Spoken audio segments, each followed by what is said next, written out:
I do. I intervene on the highway while other folks be working by the light of day. Buenas noches, señoras y señores, jóvenes de todas las edades. Bienvenidos a una nueva edición de Crisol de Cultura, el programa de la noche de los sábados en Televisión Ferrol. Saludos cordiales, como siempre, a todos cuantos nos siguen a través de Internet, con muy particular afecto a nuestros espectadores de Hispanoamérica. Hace años bastantes, no sé, cerca de 40 seguramente, tenía yo un buen amigo, excelente poeta, diré su nombre, Luis Deza. Repito, un excelente poeta. Una mezcla entre la inspiración y el olor del ron de Blaise Cendrars y el escapismo de Leopoldo Bloom en el Ulises de Joyce. Todo lo cual se lo dije a quienes respectivamente tengo derecha e izquierda hace un rato. Bueno, era así, en efecto. Este chico, del que conservo poemas y que cualquier día los pasearé por este plató, recuerdo un verso suelto que decía, y aquí estoy arrellanado, más o menos, seguramente arrellanado no, que no parece un vocablo muy poético, pero decía, en este vicio de vivir. Bueno, pues, naturalmente, la cara y la cruz de la existencia es que también hay el vicio de morir. Y claro, a mí me cumple últimamente cada semana en hacer una crónica necrológica que me gusta menos cero, pero naturalmente digo que me gusta menos cero en cuanto a dar noticia de muerte de nadie. Naturalmente todo lo contrario, muy honrado en hacer homenaje a la memoria de las personas que se fueron.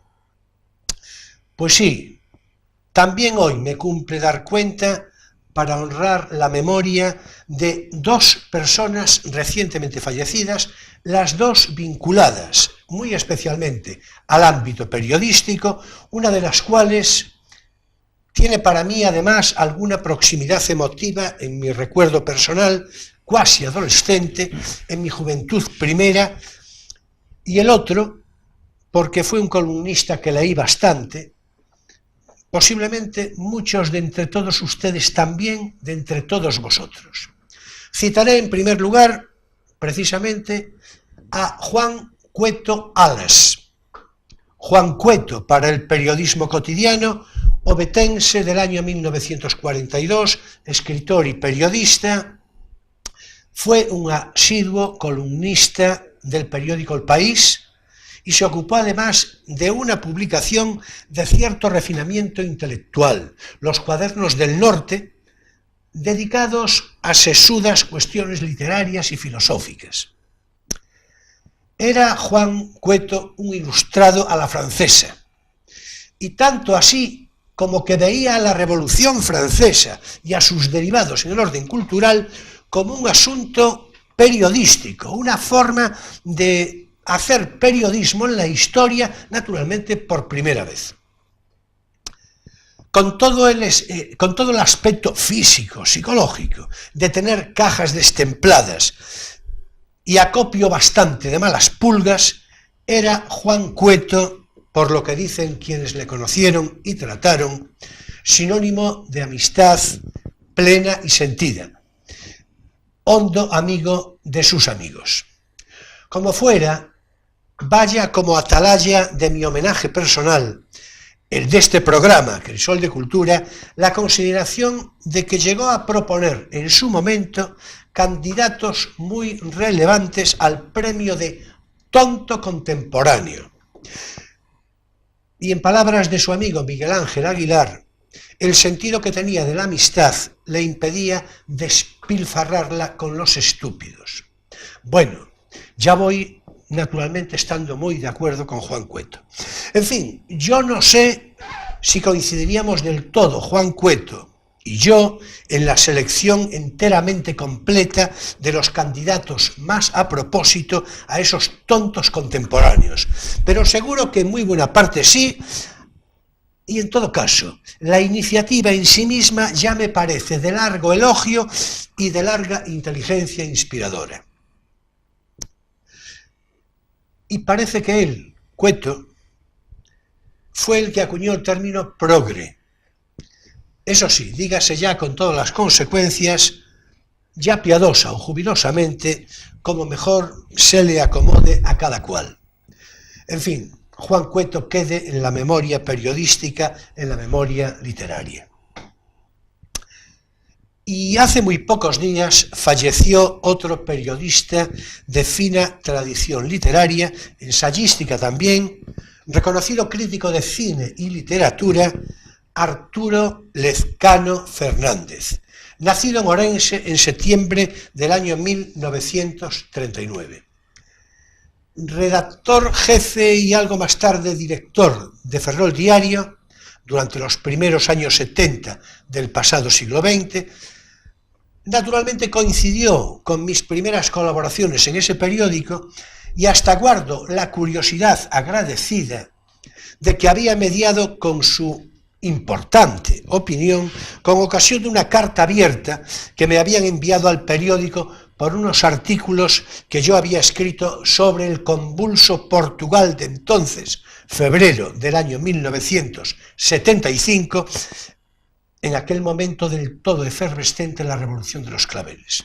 Tenía él, Arturo Lezcano, una sección titulada de dentro y de fuera, y fue allí que me dio, entre la opinión de mis artículos y los reparos que me hacían en esa carta abierta, de una parte reconociendo los argumentos del comunicante, que no era sino un prestigioso contraalmirante de la época, Daniel Novas Torrente, al que por otra parte recuerdo con memoria considerada, pero apoyando en buena medida mis propias consideraciones argumentales.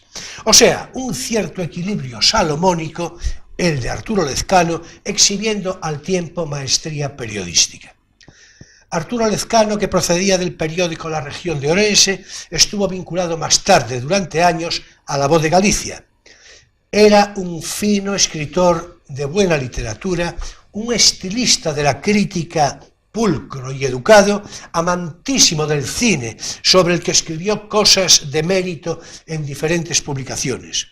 Vinculado por demás a la Fundación Vicente Risco, cuya obra conocía muy a fondo, era Arturo Lezcano además un magnífico conversador, un gozador de la conversación y desde luego un gran ser humano al que siento no haber tenido oportunidad de tratar con asiduidad. Vaya para ti, Lezcano, que así firmabas en Ferrol Diario mi reconocimiento y mi gratitud, y que permanezca tu obra, tu forma tan personal de entender el periodismo y de contemplar el cine, esa pasión también tan tuya. Bueno, y todavía un apunte final, si cabe más íntimo. Mención por el fallecimiento hace pocos días, a una edad muy temprana, 39 años, de Jorge Juan de Aracil Arcos. Licenciado en Derecho, actualmente era funcionario de la Xunta de Galicia como jefe de servicio en la Dirección Xeral de Xuventude de la Consellería de Política Social. Vaya desde aquí mi expreso pesar y mis condolencias más sentidas, también claro para su hermano Carlos, pero muy especialmente para sus padres, mis queridos Meca y Carlos. Para Meca Arcos y Carlos de Aracil, un abrazo de todo afecto y el ferviente deseo de mayor ánimo en su dolor.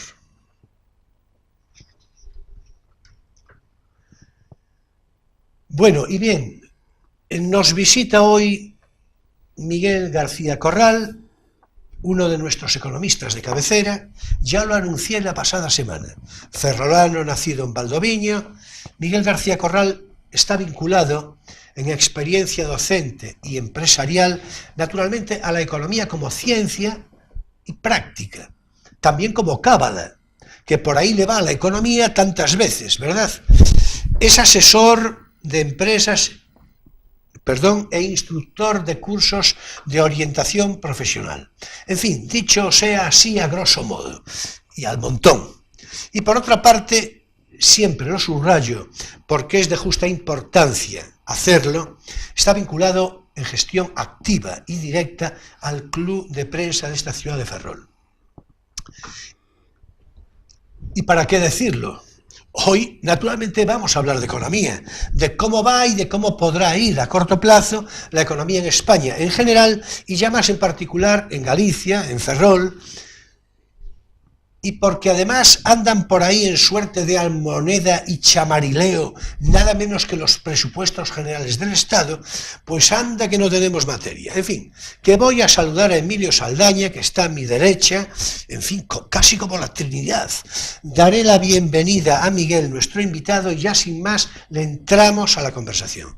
Buenas noches, Emilio. Hola, buenas noches. A ver si al final nos cuadran las cuentas con toda esta historia de la economía. Sí, sí. En fin, ya se verá. Bienvenido, Miguel, ya lo sabes, un placer recibirte. Bien hallado, muchas gracias. Bueno, pues, en fin, dijimos presupuestos, pues cifras para Galicia, Ferrol, consecuencias para el ciudadano medio. Esto es un poco por citar tu propia orientación, ¿no? Sí. Si quieres empezamos por ahí, pero como te parezca, en todo caso. Pues mira, si me permites un pequeño apunte, lo hablábamos antes sobre... la verdad es que las dos personas vinculadas al periodismo que han fallecido eran dos grandes, pero a mí hay una cosa de Juan Cueto que me llamó mucho la atención, ya no solo como columnista, que lo era y muy bueno, sino como generador de negocios, él fue el principal responsable de la puesta en marcha de Canal Plus, una cadena de pago en España que tuvo un éxito mucho mayor del que la mayoría esperaba, y fue capaz de poner en marcha y de llamar a personas a las que uno no diría así a priori que iba a funcionar bien, como por ejemplo la puesta en marcha de aquel programa de deportes, de fútbol sobre todo, el día después, y el fichaje de Michael Robinson. Michael Robinson, este señor del Reino Unido que vino a Osasuna, a jugar al Osasuna, a Pamplona, y que cuando lo ficharon tuvo que mirar en el mapa dónde era tal sitio, sí, y que se quedó... Y que sigue hablando un español macarrónico. Ahí iba, fichó a una persona, él mismo, Michael Robinson, recordando cuando falleció Juan, lo recordaba y decía, pero claro, me ficha a mí que sabía 200 palabras de español y la mayoría eran tacos. Y sin embargo fue una persona que ha hecho una carrera como comentarista deportivo, incluso de temas así más humanos. Tiene un programa en la radio que está, bueno, yo lo sigo y me gusta mucho, pero Juan Cueto tenía esa capacidad, esa visión para ver cosas que muchos no eran capaces de ver. Por cierto, Michael Robinson está ahora en trance de lucha contra la enfermedad. Sí, es decir, vamos, tiene lo digo un cáncer muy muy potente. Sí. Pero ejemplarmente animoso, ¿no? Sí. Además se lo dice, los médicos me han dado, era un titular, un 37% de posibilidad de salir, y sigue trabajando y, como tú dices, con el mismo, por lo menos el mismo ánimo del que tenía aprovecho antes. Naturalmente para hacerle llegar todo el ánimo, no claro. se va a enterar seguramente, pero en fin, nunca se sabe esto de las verdad, naturalmente. O sea que en este sentido, pues naturalmente toda nuestra simpatía, ¿no? Sí. Bueno, pues venga. Los presupuestos generales del Estado. No, a ver, Bueno, vamos a hacer una cosa, si te parece. ¿Qué son? Es decir, sí. ¿Qué son los presupuestos? ¿Para qué sirven? Viene didáctico. Muy bien. No, pues porque es verdad, porque muchas veces hablamos, es decir, los presupuestos generales del Estado es ese documento que el Estado central, que no es el que hace todo, hay muchas cosas que hacen las autonomías o hacen los ayuntamientos, las cosas que el Estado central presupuesta, la parte de ingresos, la parte de gastos y cómo llevar a cabo eso. Bueno, perdón, dices que hace el Estado y otras lo hacen las autonomías, claro. Pero el dinero todo sale del Estado, naturalmente. Bueno, el dinero sale de los ciudadanos y de las empresas que están...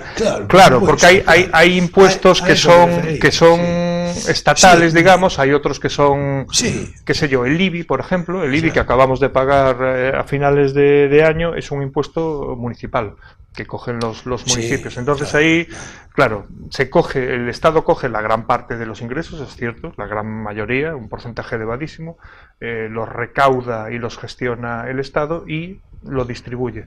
Estaba a punto de decir y se los da Cataluña, pero esto ya es otra cosa, claro. Ahí hay que hacer números, pero los haremos, los haremos. Ahí hay que hacer números, pero... Es que me salió, salía el cuerpo. sí, sí. Hombre, claro, cortita y al pie, por seguir con los términos de fútbol, cortita y al pie. Que era frase de Di Stéfano. Era frase de Di Stéfano. Porque Di Stéfano, que jugó hasta los 30 y muchos, 38 años me parece. 8 seguro. Claro, llegó un momento en el que la quería cortita y al pie. No al espacio y para correr. La quería Claro, cortita claro, y al pie. claro. Que Bueno, además correr tenía ya había mucho- corrido, ¿eh? Sí, sí. De hecho, sí, nada sí, menos que la saeta rubia le llamaban. Exacto, con ese pelo, Claro. pelo al aire. Rubia por la velocidad, naturalmente. ¿Eh?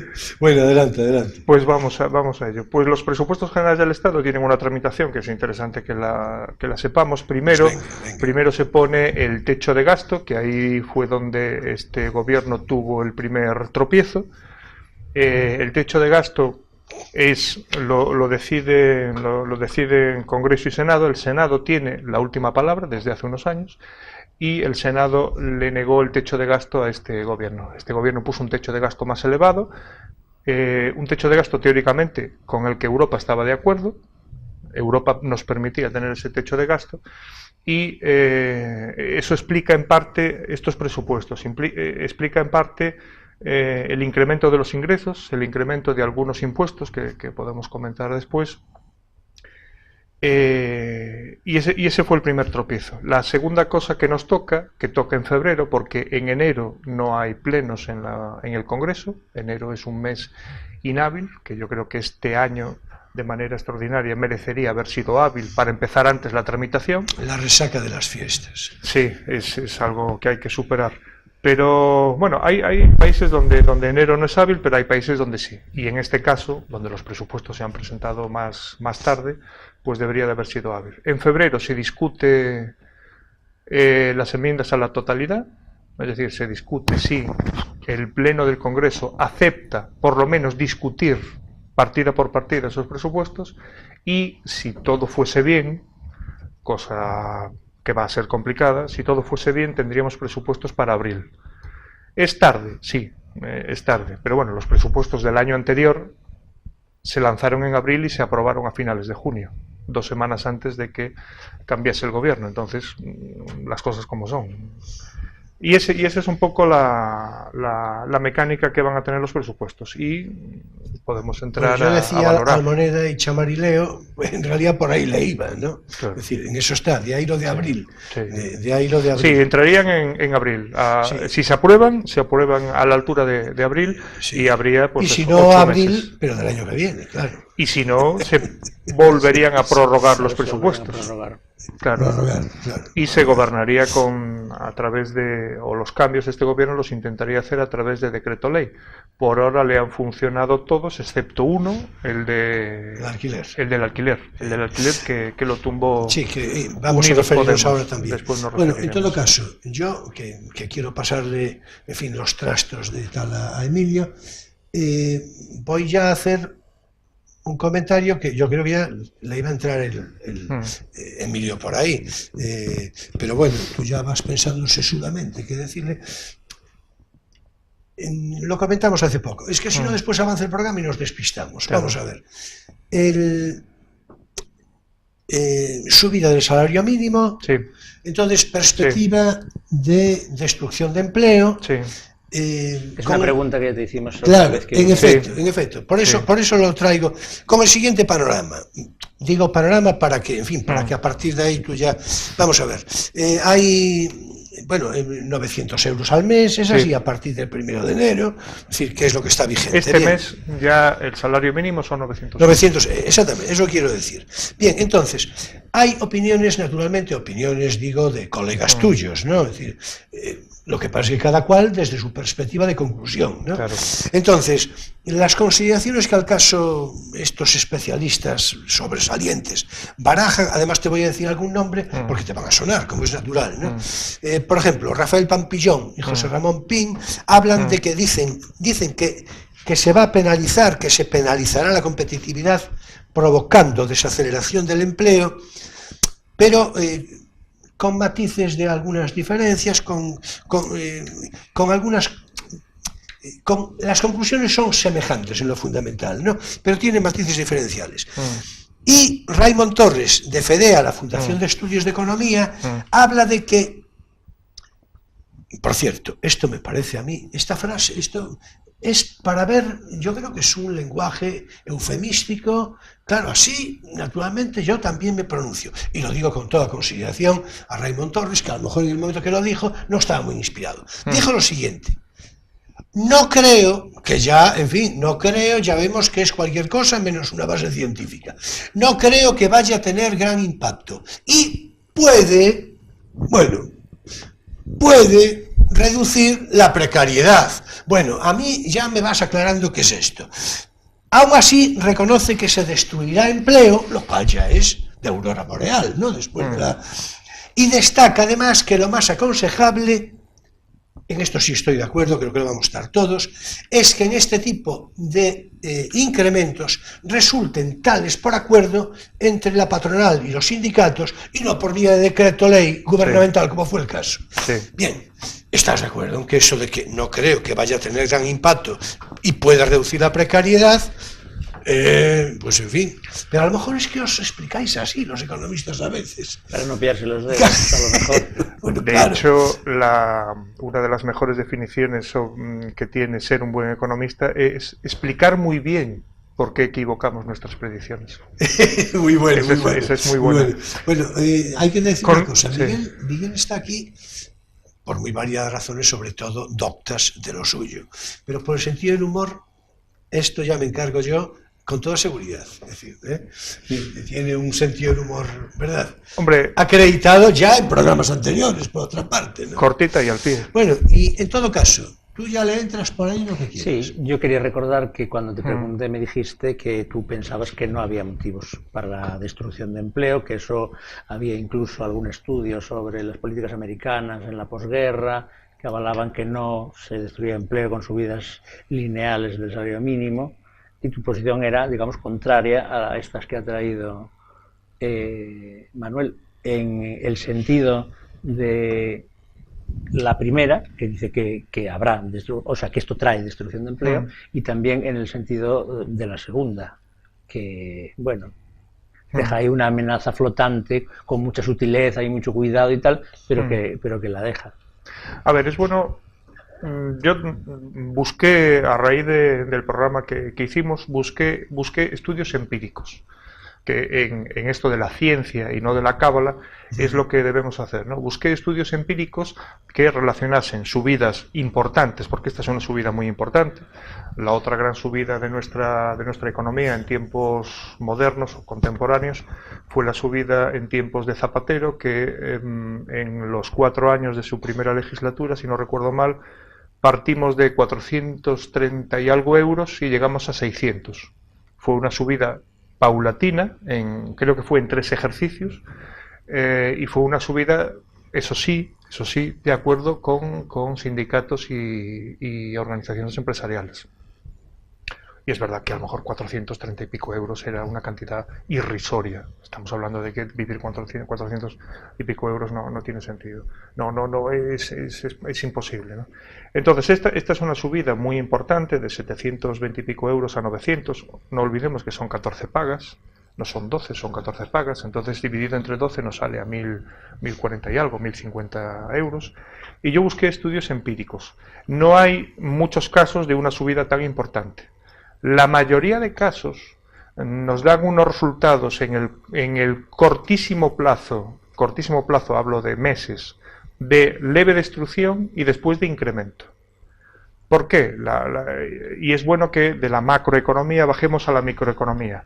Estamos hablando de un empresario, una empresaria, alguien que a lo mejor tiene un pequeño negocio, porque el 80 y pico % del empleo en España son micronegocios de 0 a 10 trabajadores, que tiene un coste empresarial con el salario mínimo, tenía un coste empresarial de unos 900 y muchos euros, y ahora le salta a 1.100 y pico euros.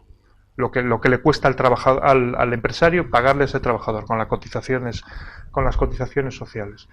Entonces, claro, pensemos, puede haber una pequeña empresa que a lo mejor tiene 1 o 2 trabajadores que le está pagando el salario mínimo, de repente esa subida, ¿qué puede provocar? Va a ser un coste por cada trabajador de unos 200 euros a mayores al mes. Hay negocios, puede haber algún negocio que está tan ahí en la línea que 200 euros supone deshacerse de un trabajador. Hombre, algún caso puede darse.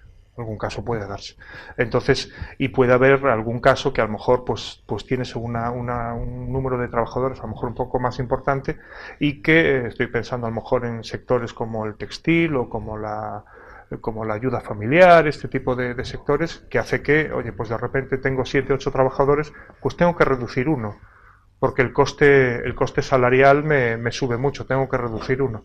Entonces, yo creo, mi previsión es que, y es una pena que este programa no lo hayamos hecho después de finalizar enero, para ver la cifra de enero comparado con otros eneros, para ver el primer impacto, pero yo creo que en el corto plazo es posible que perdamos empleo en algún sector. No sé si eso se verá compensado con otros. En el cortísimo plazo, en los primeros meses, supongo que no. Pero después hay una cosa que no podemos olvidar. 900 euros al mes supone algo menos de 6 euros la hora. Es una cantidad, por el trabajo de una persona, desplazarse, ir a trabajar a un sitio, yo creo que es razonable. Más allá de que se podría haber hecho con más moderación o con acuerdo con los agentes empresariales. A mí lo del acuerdo me parece importante. Claro. Y después, que conste que la reacción de las organizaciones empresariales tampoco fue tan fuerte, y eso probablemente viene provocado porque los empresarios que están en estas asociaciones, en su gran mayoría, no paga el salario mínimo interprofesional. Sí, no, paga más. Yo digo que me parece mejor, no sé, como procedimiento de haber llegado a un acuerdo, sí. Claro. También esto viene provocado un poco por cómo y para la estabilidad de todo, ¿eh? Sí, claro. Pero bueno, y sumo la segunda parte. La segunda parte es que de repente a lo mejor 1 millón largo de familias a las que esto le va a afectar directamente, de repente van a tener 100 y muchos euros más al mes. Y no son 100 y muchos euros más al mes, algo menos de 200 euros, que no van a ser para ahorrar o no van a ser para, qué sé yo, para invertir en cosas onerosas, no, van a ser para el día a día. Va a generar negocio, va a generar actividad económica alrededor de las personas. Van a comprar algo más de comida, van a comprar a lo mejor una prenda más de ropa, van a estar un poco más desahogadas. Entonces, la compensación de ese incremento de la actividad es lo que los estudios, que por lo menos los que yo he buscado, los estudios nos dicen que ese incremento de actividad, porque es un dinero que inmediatamente se pone en la calle.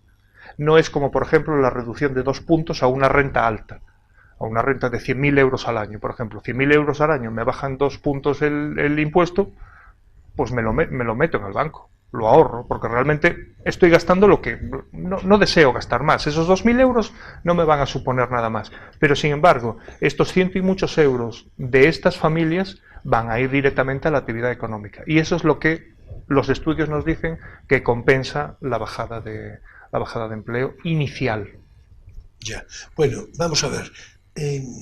Vamos a entrarle ya a nuestro espacio divulgativo enseguida, vamos de inmediato, pero por redondear el comentario, lo que estás diciendo, a condición de que pueda ser, digamos, una respuesta breve. Si ves que no es muy breve, la dejamos para después. La hacemos breve. No, iba a decir que en función de lo que estás diciendo, de la creación de empleo y todo esto, que leí yo, no sé si con fundamento suficiente, tú me lo dirás, que aunque era una publicación solvente, por otra parte, pero que el empleo, la creación de empleo, que va a aumentar más entre los inmigrantes que entre los nativos, y que también lo hará en mayor proporción en la franja de edad de 35 años en adelante.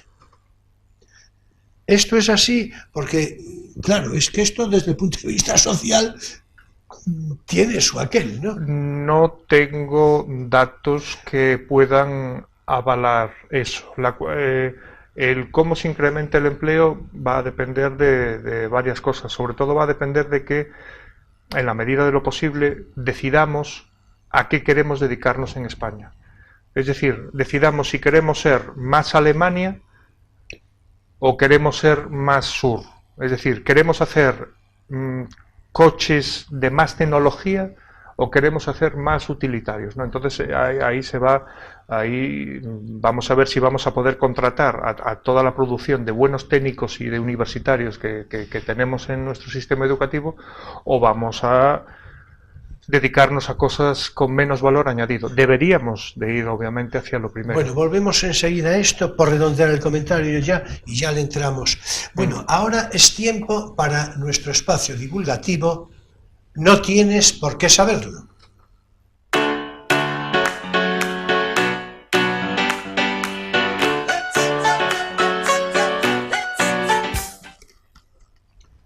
Bueno, y hoy en nuestra recomendación de lectura habitual, no sé cómo viene de caprichoso Emilio. Es decir, a mí me es igual empezar por mi libro que por el de él. ¿Tú viniste a hablar de tu libro o no? ¿Cómo es esto? No.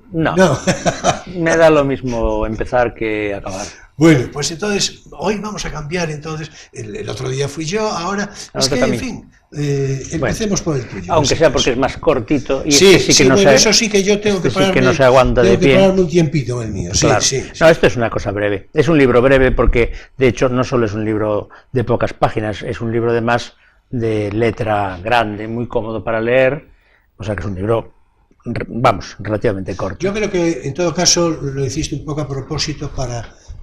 digo el título, ¿no? El título tiene su complicación. Elsewhere.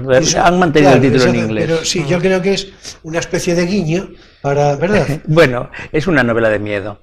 Es una novela sobre una casa encantada que está en este sitio, la casa de este lugar.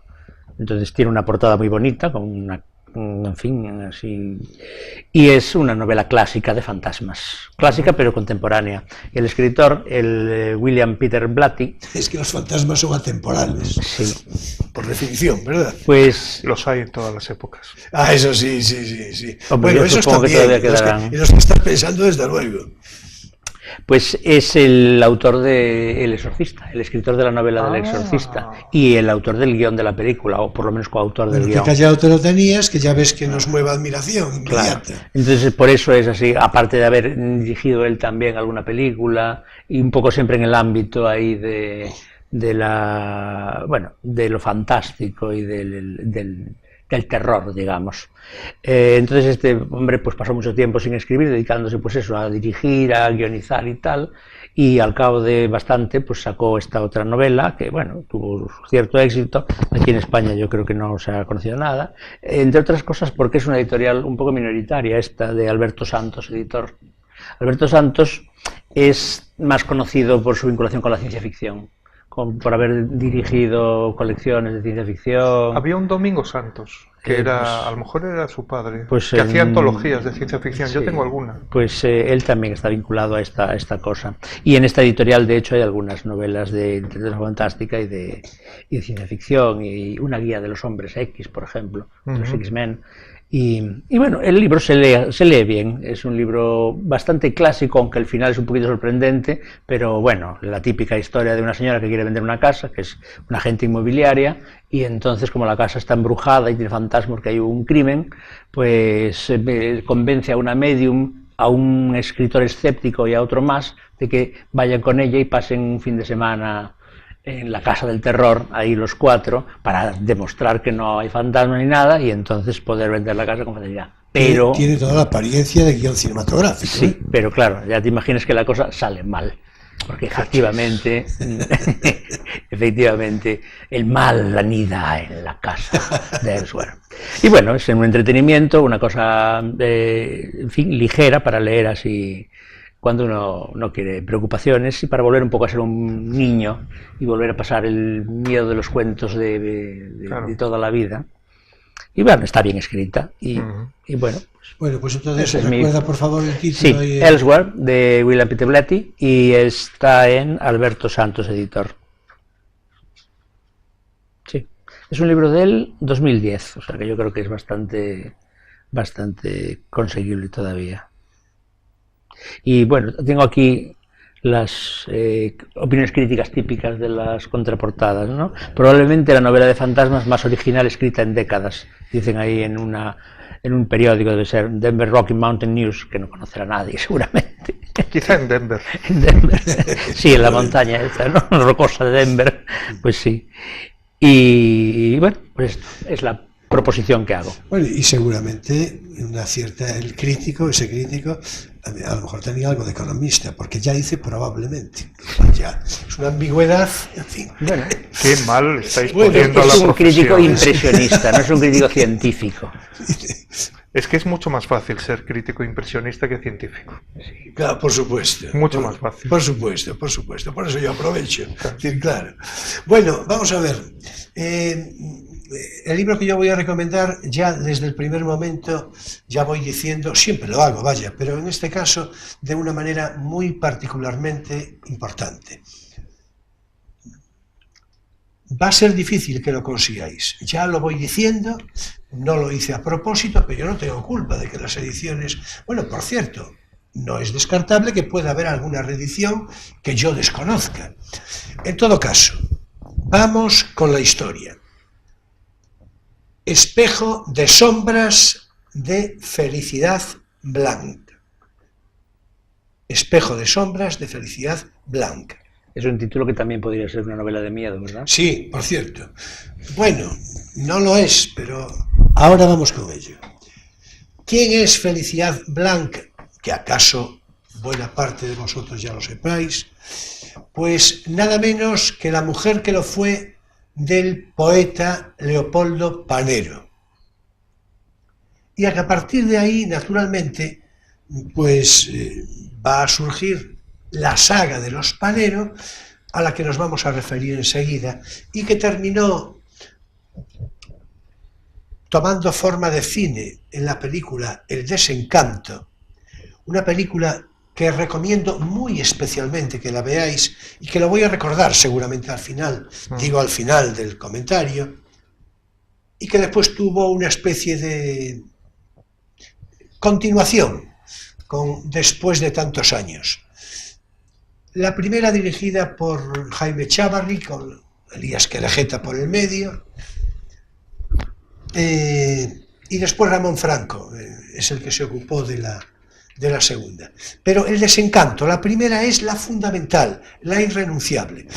Bueno, pues vamos a ver, Espejo de sombras de Felicidad Blanc, repito, que voy a comentar seguidamente, es un libro imprescindible, desde luego potencialmente inspirador, desde luego del Desencanto, y porque es un libro desencantado.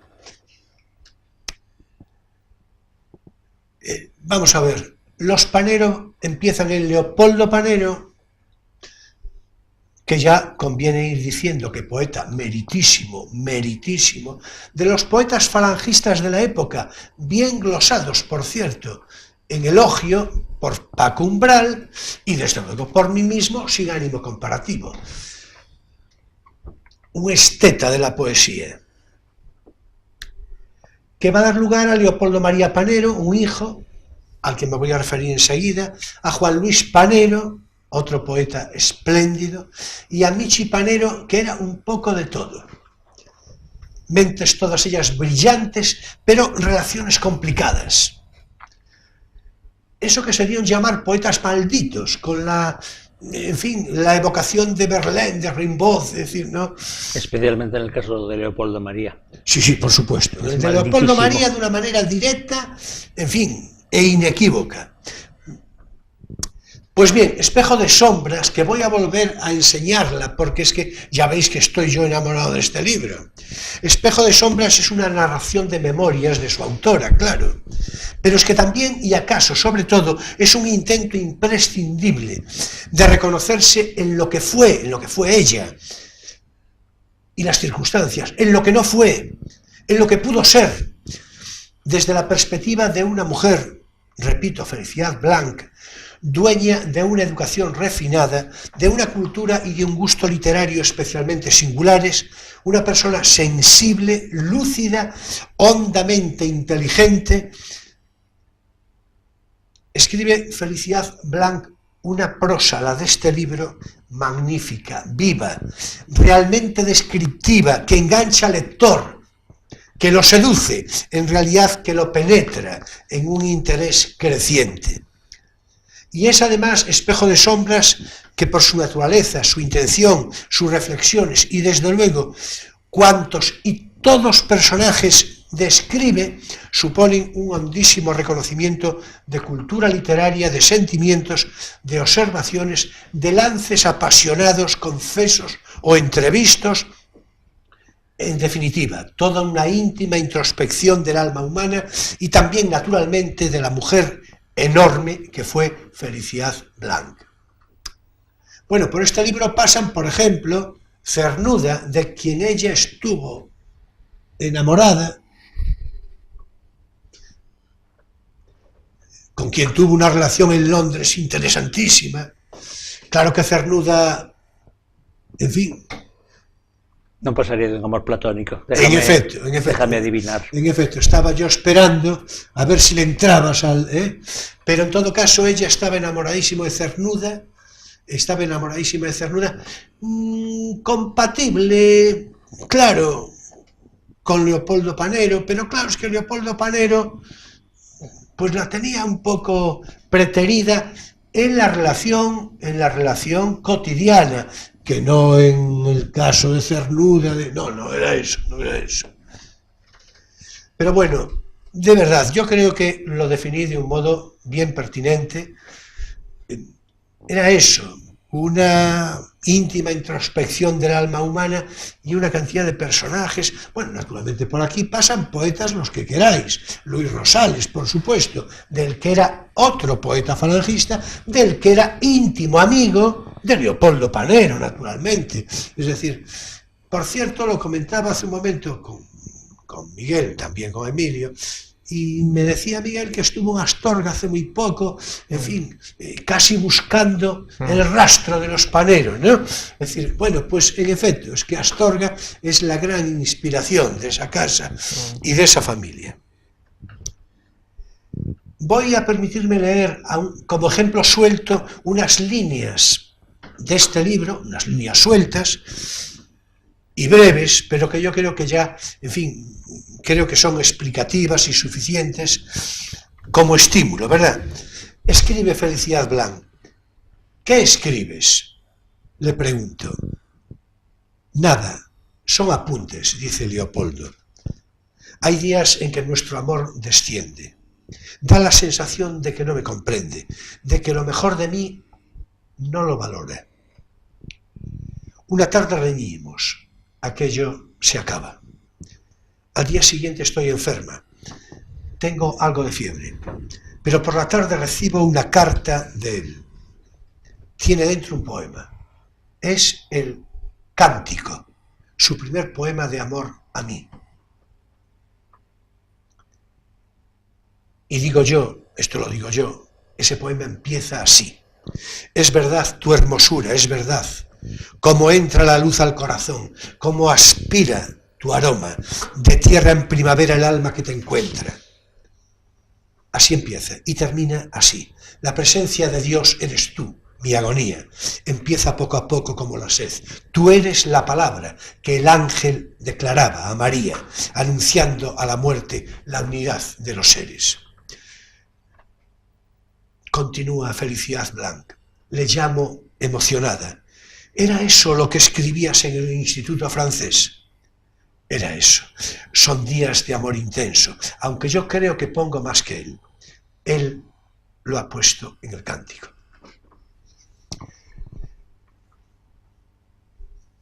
Ya os dije que no será fácil encontrar este título, pero debéis intentarlo.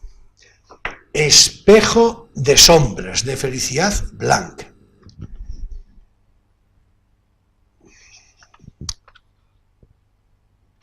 La mujer del poeta, de Leopoldo Panero, como ella misma dice de sí misma, de pronto, justo en el momento en que se casan, dice, pues me parece que me acabo de convertir en la mujer de Leopoldo Panero. Pero es también la madre de los Panero, de Leopoldo María, de Juan Luis, de Michi, como dije, todos ellos fallecidos. Leed Espejo de sombras y desde luego no dejéis de ver, ya lo dije, El desencanto. Y hasta incluso la siguiente, después de tantos años. Pero leed, sobre todo, leed Espejo de sombras. Leed la excelente literatura, las sentidas y a veces precisamente desencantadas reflexiones de Felicidad Blanc. Espejo de sombras, esta que muestro ya por última vez, es la primera edición del año 1977 en la editorial Argos Vergara, también desaparecida la editorial.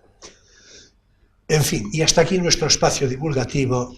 No tienes por qué saberlo.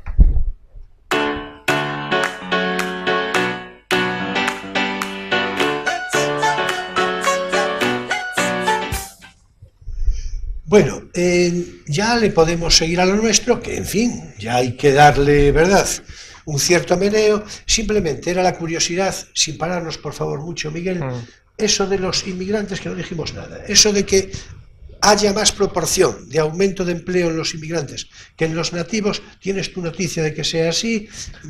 ¿Entreves por qué pueda ocurrir en todo caso? No a la primera pregunta, no he visto ningún estudio, no conozco nada que indique eso. ¿Por qué el autor dice eso? En todo caso, y se ve cuando simplemente vas por la calle, sobre todo de las ciudades, y ves a personas mayores acompañadas de alguien que le está cuidando, y en una cantidad enorme son personas que o de origen o de nacimiento han nacido fuera de España.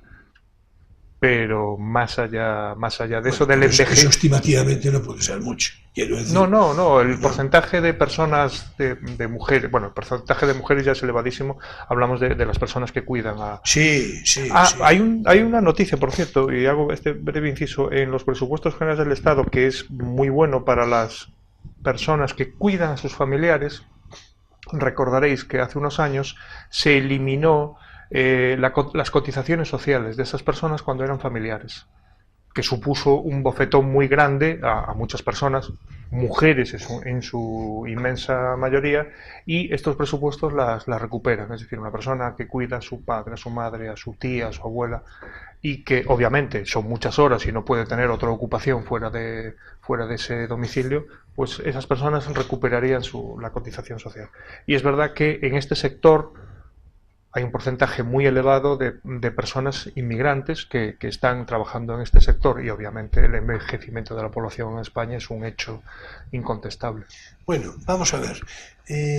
Yo creo que ya definiste lo de presupuestos al principio, y ahora yo creo que ya nos conviene ir aclarando qué supone en Galicia y bueno, sí, por extensión en Ferrol. Sí. Y desde luego en toda España, por supuesto, pero hay bajada de la inversión en Galicia de manera significativa, ¿no la hay? ¿Cómo es esto? Sí, bueno, hay una bajada, primero porque veníamos de unas inversiones elevadísimas por el AVE. Es decir, Galicia tiene AVE, algo que creo que en alguna ocasión, fuera de cámaras, hemos comentado. Creo que el AVE a Galicia es casi un exceso, en forma de peso poblacional, porque realmente pudiendo ir a Madrid en menos de una hora desde el aeropuerto, ir en AVE desde 3 horas desde la estación de AVE tampoco me parece un enorme avance. Pero dicho esto, es verdad que en los últimos años la inversión en Galicia fue muy elevada básicamente por el AVE, y el AVE, las obras se están acabando. Entonces este año 2019 se invierte en Galicia mucho menos en porcentaje de lo que se invertía antes, pero dicho esto, cuando hacemos, los economistas intentamos hacer las cosas con números, la mayoría de las ocasiones, Claro, y cuando coges el trozo de la inversión, por cierto, hablamos de inversión, no hablamos de... Porque estos presupuestos generales del Estado tienen una parte, son los presupuestos de toda la historia, que más dinero destinan a temas sociales. Y de esto no estamos hablando. Quiero decir, cuando hablamos de lo que se invierte en Galicia, hablamos de inversión, en hormigón, para entenderlo, claro, ¿no? sí. Entonces, cuando dividimos lo que se invierte en Galicia entre los gallegos que somos, en Galicia nos sale a 280 euros por gallego.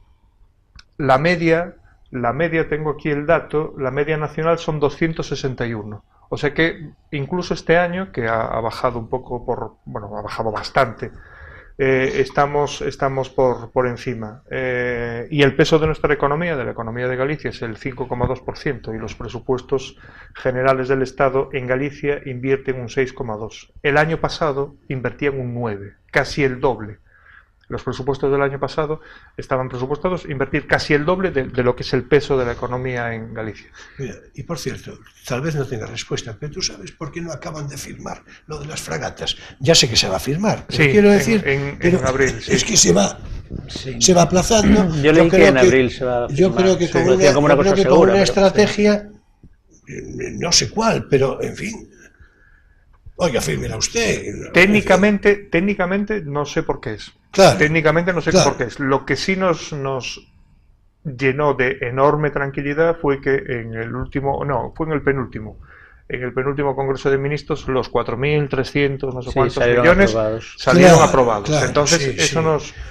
Sí. por Bueno, cier- que esto hoy no, pero en próximo programa Sí. hay que hablar, yo creo que de esto de una manera particular, por la incidencia, yo supongo que altamente positiva Enorme. e inequívocamente a la vista, es decir, Ferrol va a crecer necesariamente. Sí, Bueno, pero en fin, este no es el programa de hoy. De hecho, Julio, creo que fue en el primer programa, me preguntaba bastante, Sí, Fernández, hablamos. en el primer programa lo dije, a todas las personas con posibilidades, con capacidad para formarse, fórmense ustedes en todo lo relacionado con la construcción naval, Sí. porque no tenemos los trabajadores necesarios. Hoy, en Ferrolterra, no hay los trabajadores que, no digo este año no, este año los primeros trabajos arrancarán a partir de la firma, en abril, ahora están con los detalles técnicos, realmente ahora los 400 y pico millones, por cierto, algo que no se pone en el saco de Galicia son los 430 y algo millones que están en las fragatas, en los presupuestos del 2019. Una parte los llevará a Madrid, porque es donde digamos, hacen el trazo grueso del diseño, pero una parte, la parte del León ya será de Ferrol este año. Pero ahora mismo no tenemos los trabajadores. Necesitamos que se creen las formaciones, que se creen los grupos, que tengamos técnicos suficientes para formar, porque nos faltan trabajadores, no tanto para el 19, a lo mejor hasta en el 20 tampoco, porque sabéis que el pico de producción será ya bien empezado la década siguiente, pero ahora mismo vamos a necesitarlos. Tenemos una buena noticia en Ferrol, que es el FEBE. El FEBE, que arrastra tantos problemas, va a tener 10 millones, lo cual está muy bien. Y tenemos, para mí, la peor noticia es el tren Ferrol-Coruña. El tren Ferrol-Coruña. Bien, es verdad que llega... Eso me parece tremendo. Llega tardísimo porque la famosa ciudad de las Rías, ¿no? ¿La noticia cuál es del tren Ferrol-Coruña? Que solo hay 200.000 euros para el estudio necesario para ver cómo hacemos el bypass en Betanzos para que lo que ahora mismo es casi hora y media se transforme por lo menos en menos de una hora. Bueno, y Ferrol-Madrid. Sí, pero eso lo va a solucionar el AVE. Claro, eso lo va a solucionar el AVE. Pero ahora mismo se tarda el mismo tiempo de Ferrol a Coruña que de Coruña a Vigo. No, es tremendo. Sí, Es tremendo. Pero bueno, bien es verdad que hay un ¿No usas de vez en cuando? Lo usaba cuando mi madre íbamos en tren. Sí, yo fui usuario de tren Ferrol-Coruña hace años muchísimo, porque a ver, ir en tren es mucho más cómodo. Para mí, por lo menos, Bueno, autobús. Miguel, disculpa, se nos va a ir el tiempo. Pues yo creo que tenemos que seguir, a ver, pensiones Sí. y salario mínimo. Pues las pensiones repercusión sobre las bajas laborales y sobre las nuevas contrataciones. Hay varias cosas en ese sentido. Que era un poco lo que... Sí. En tu propio guión, ¿eh? En cuanto a las pensiones, bueno, ya creo que lo sabe todo el mundo, suben un 1,6%, o sea que vamos un poquito por encima de la subida del IPC del año pasado. Sí, pero ¿qué repercusión? Las mínimas claro, suben un 3%. En Galicia, esta subida va a afectar por lo menos a 670.000 personas, lo cual es algo bien importante. Por cierto, el salario mínimo interprofesional, que hablábamos antes, no es fácil saber exactamente cuánta gente gana ese salario mínimo interprofesional, porque hay muchas personas que no trabajan o que no cotizan, que esa es otra, que no cotizan por la jornada completa, entonces no es fácil, pero según los datos que extraje de la Seguridad Social, de la Tesorería de la Seguridad Social, cerca de 100.000 gallegos cobran el salario mínimo interprofesional, cerca de 100.000 gallegos, lo cual va a ser un impacto grande. Hay otro tema interesante, que es el copago. Sabéis que el copago se había puesto en marcha en el 12 o 13, ahora, sí. Y el copago va a desaparecer para los pensionistas que ganen menos de bastante dinero, o sea que en principio para la mayoría en Galicia las cuentas, según publica el Ministerio, serían 571.059 gallegos que, si se aprueban los presupuestos generales del Estado, no pagarían las medicinas. No pagarían las medicinas. Esa es una buena... Mira, y en las pensiones, en el sí, incremento, la repercusión que tiene, sí, la incidencia de repercutir la edad de jubilación, es decir, sí, ¿hay que elevar o no hay que elevar la edad de jubilación?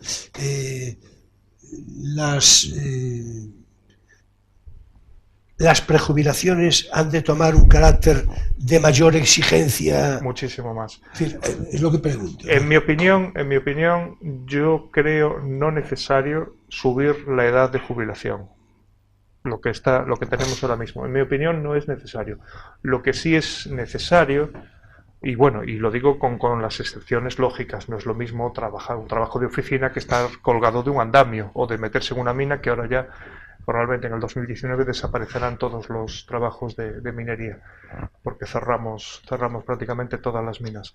Yo creo que la edad de jubilación máxima a la que vamos, que son los 67 años, es suficiente. Sí que es verdad que la edad de verdad media a la que se jubilan los españoles tiene que ir acercándose a esos 67 años.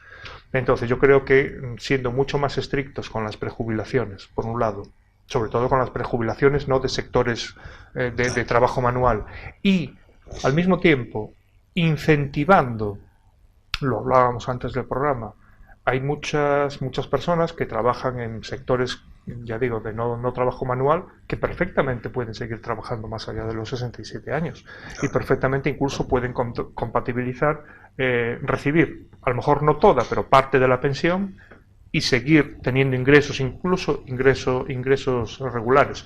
Entonces, facilitar eso, que además es una transición mucho más normal, si te gusta lo que haces, que sigas trabajando, facilitar eso es lo que saneará realmente las cuentas de la Seguridad Social, que por otra parte, tampoco no he visto publicado en casi ningún sitio, el incremento del salario mínimo interprofesional hasta los 900 euros, una cosa muy buena que va a traer es que las cotizaciones de la Seguridad Social en Galicia de casi 100.000 personas, esas cotizaciones suben un 20 y algo %.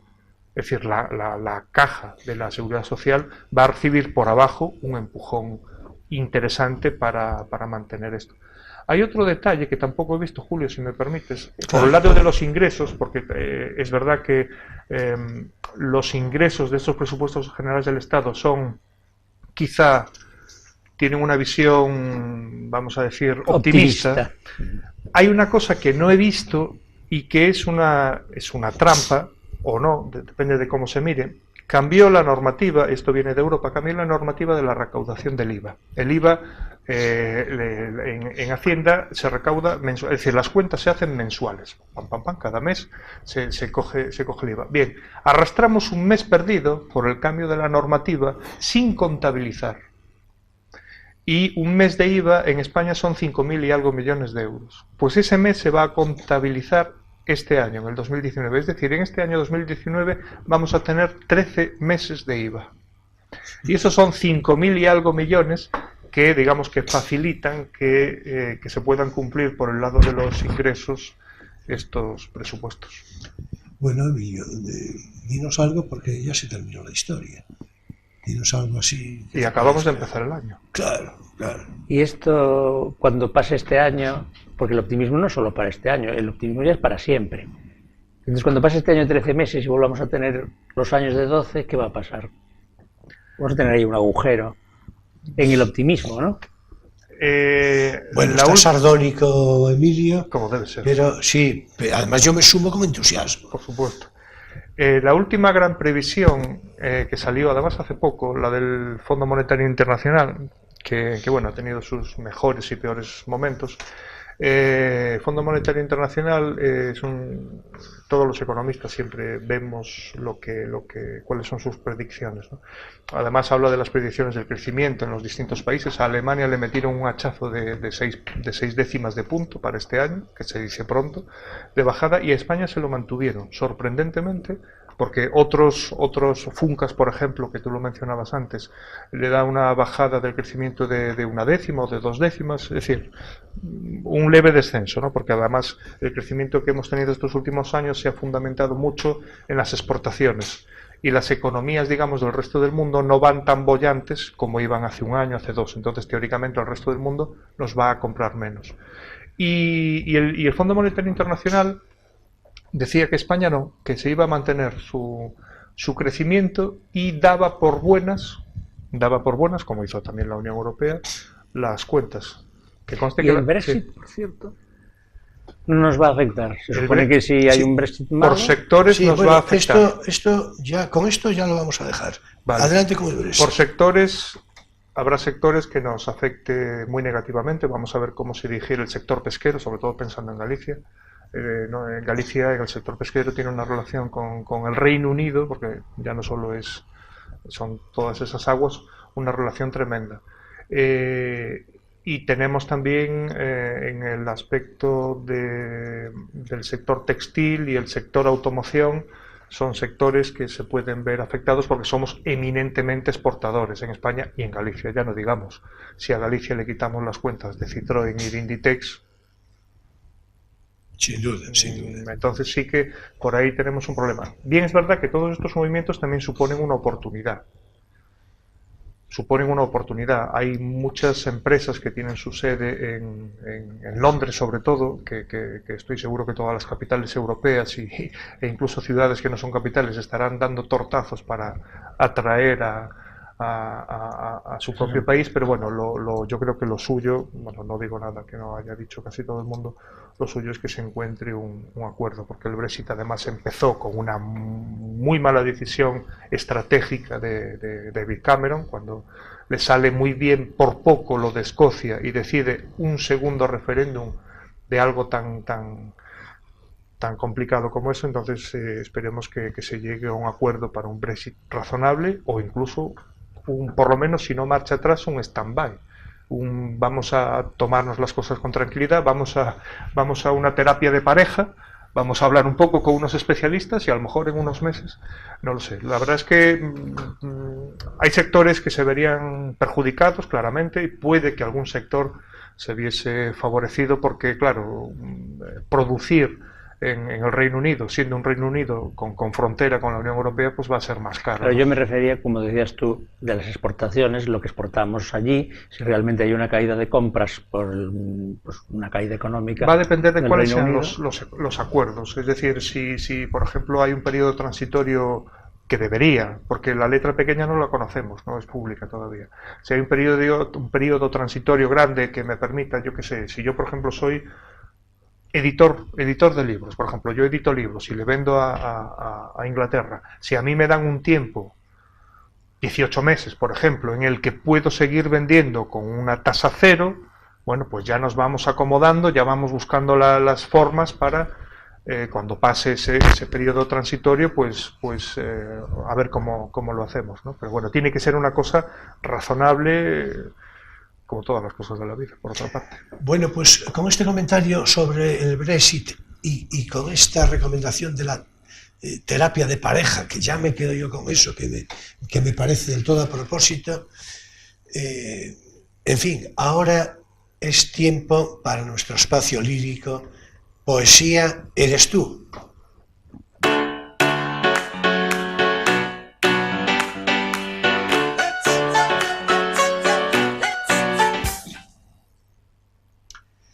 Bueno, y hoy, claro, naturalmente, hablando de poetas, de poesía, y con el antecedente de recomendación de lectura de Felicidad Blanc, Espejo de sombras, de Los Panero, naturalmente es inevitable, y por otra parte interesante desde todos los puntos de vista, hablar de la poesía de Los Panero.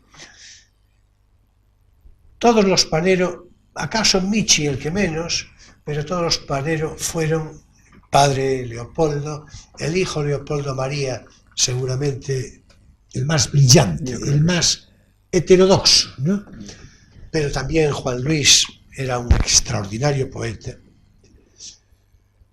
Me voy a permitir leer un poema escrito por Leopoldo Panero, el marido de Felicidad Blanc. Vamos a invertir los términos ahora. Por Leopoldo Panero, precisamente para Felicidad Blanc. Su título, En tu sonrisa, y dice así: ya empieza tu sonrisa como el son de la lluvia en los cristales. La tarde vibra al fondo de frescura y brota de la tierra un olor suave. Un olor parecido a tu sonrisa. Un pájaro se posa entre el ramaje y comienza a cantar en tu sonrisa y a mover tu sonrisa como el sauce. Con el aura de abril, la lluvia roza vagamente el paisaje y hacia adentro se pierde tu sonrisa y hacia adentro se borra y se deshace. Y hacia el alma me lleva, desde el alma me trae, atónito a tu lado. Ya tu sonrisa entre mis labios arde y oliendo en ella estoy a tierra limpia y a luz y a la frescura de la tarde, donde brilla de nuevo el sol y el iris, movido lentamente por el aire, es como tu sonrisa que se acaba dejando su hermosura entre los árboles. Y por último, para un cierre que entiendo memorable, un poema de Leopoldo María Panero, hijo poeta, poeta maldito, ya dijimos, o así, y además loco. Hijo poeta, digo, de Leopoldo Panero y de Felicidad Blanc, claro. Este poema, el que voy seguidamente a leer, lo escribió Leopoldo María Panero a los 5 años de edad. A los 5 años de edad. Y escribió así: entonces dije yo, es mi padre, dejadme. Y la gente pasaba, y los borrachos pasaban. Yo me hallaba en la tumba, echado con las piedras. Yo decía, sacadme de la tumba, pero allí me dejaron con los habitantes de las cosas destruidas, que no eran ya más que 4000 esqueletos. Y mi corazón temblaba, pero era un sueño que mi corazón lo soñaba. Y fueron muriendo muchos soldados de la guardia del rey, pero mi corazón estaba temblando. Sea homenaje para la memoria de todos los Panero, de todos, incluida naturalmente su madre, Felicidad Blanc, pero un respeto, ¿verdad?, para la turbulencia perturbada, pero arrebatadamente lúcida de Leopoldo María Panero, el dueño de ese poema a la edad de 5 años. Y hasta aquí nuestro espacio lírico, Poesía eres tú.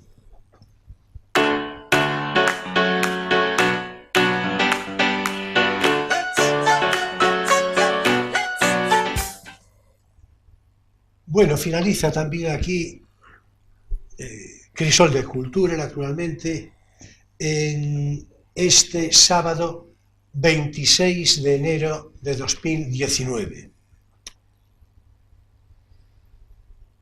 Nuestro próximo invitado será Rafael Permuy López, periodista, militar en la reserva, miembro de la Junta Directiva del Club de Prensa de esta ciudad de Ferrol y miembro también de número del Consejo Asesor del Servicio Histórico y Cultural del Ejército del Aire.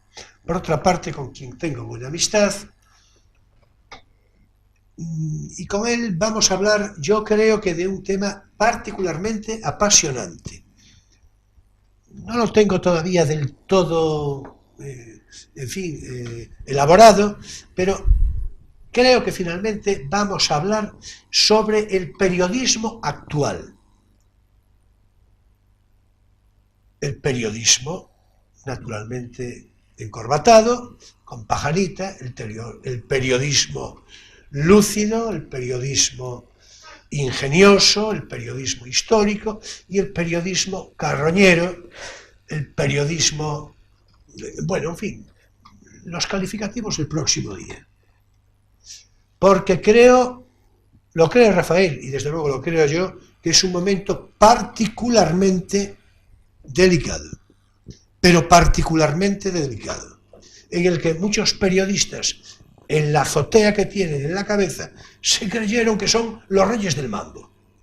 Y la verdad, a poco que los dejen, claro, bailarán el mambo y nos harán bailar a nosotros. Bueno, pues no. Y de eso hablaremos, más o menos, que Emilio se está enterando todavía ahora. Sí, sí. Pero los vamos a poner en su sitio. En efecto, el próximo sábado, ya veis que se suma con entusiasmo. Bueno, así me lo parece. En todo caso, ya dije, Rafael Permuy López, no os podéis perder el programa, pero de ninguna manera. Bueno, muchas gracias, Miguel, por tu presencia, por tu conversación, por tu paciencia, por tu sabiduría. Y ya sabes que a poco te volveré a echar el lazo, a poco que te dejes, naturalmente. Nos dejaremos. Ha sido un placer, como siempre, estar con vosotros esta tarde-noche. Pues para mí también, para nosotros también, ya lo sabes, ¿no? El tiempo ya sabes que siempre se queda reducido, siempre quedan... Pero además conviene, porque si no los espectadores acaban, en fin, acostumbrándose mal, adocenándose, ¿entiendes? Sí. No puede ser. Los ingleses tienen una larguísima tradición de dejar lo más interesante para el final, cuando se tienen que ir. Así generan el interés para la próxima. Sí, bueno, y mira que yo no soy inglés. No mucho.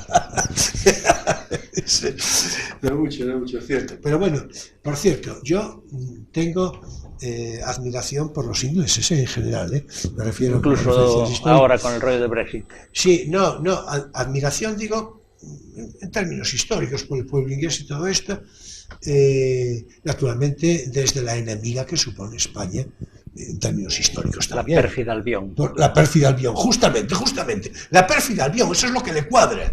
Muy bien, Emilio, muy bien. Bueno, desde luego, ya hizo méritos para un aumento de sueldo muy gratificante. Y para volver. Y para volver, sobre todo, justamente. Bueno, señoras y señores, jóvenes de todas las edades, mi gratitud completa y entera, como de costumbre, por vuestra presencia fidel de cada semana, por vuestra actitud crítica, por vuestra simpatía, que alguna también habrá más o menos suelta. Nos vemos el próximo sábado en Crisol de Cultura, Televisión Ferrol, a las 9:30 de la noche, con repetición el domingo entre 7:30 y 8, según obligados, necesarios ajustes de programación. Y después, naturalmente, ya en YouTube, para todo el ancho mundo. La recomendación frecuente, habitual de cada semana: si estáis viendo este programa en su emisión del sábado, sabed que seguidamente se emitirá una interesante película con previa presentación y animado coloquio a su final. En fin, que nos vemos el próximo sábado en Crisol de Cultura con una muy interesante conversación, como de costumbre. Será un placer. Y bien, ya sabéis que paso lista. Muchas gracias, buenas noches y feliz semana.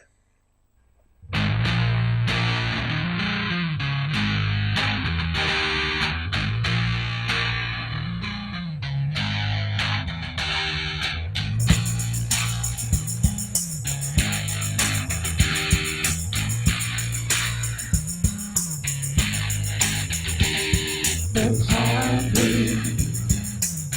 I had to do it all the hard way.